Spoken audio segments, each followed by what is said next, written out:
Food critic General Jason, well aware of the pressure in this one. We start off on the east side, the famous Corky and Lenny. What do you got, Lenny? Where it's non-stop and Holy cow. where customer satisfaction is an understatement. You gonna be able to eat it all? I think so. Yeah. Yeah, I skip breakfast specifically for this. Oh, they're absolutely fabulous. Fabulous. Enough to keep this place at it for about 50 years. Great flavor and just kind of melts in your mouth. Not to mention, It's almost as big as my head.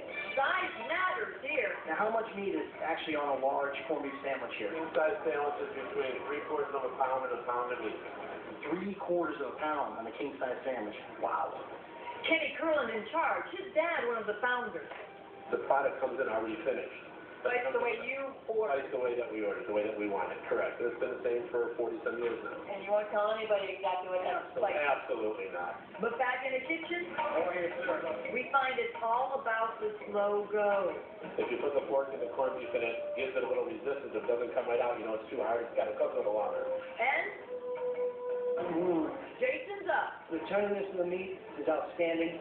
The juices, the freshness, the cheese is out of this world. But Corky and Lenny's not without competition as the war makes its way downtown. The way you're talking food wars and it has to do with corned beef in Cleveland? You have to be talking about the legendary Slyman's restaurant. Also, absolutely legendary. Been coming here for 22 years. Great. Great to meet 'em. That's really good. Yeah. Yes. Makes you smile. Yes, it does. The Slyman family making Clevelanders smile for more than 40 years.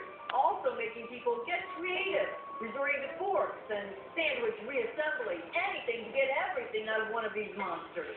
My father's the one that started making the big sandwiches, and they said, Mr. Slyman, why do you make these sandwiches so big? And his response was pretty profound. He goes to thank America for my freedom. And that thank you begins at 2:30 every morning, stocking the kettles with the first batch of corned beef that'll cook between 4 and 5 hours to be served up the same day. Do you think that the freshness has a lot to do with being what you believe is the best corned beef in Cleveland? Absolutely, because that taste just hits you so, like, it's almost addictive.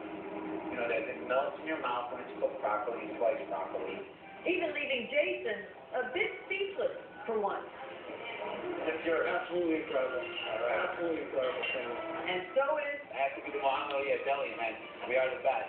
this war. It's close, but I think we'll win the war. Both confident, but both needing you to make the call. Who should win this Food Wars Round 3? Catherine Boss.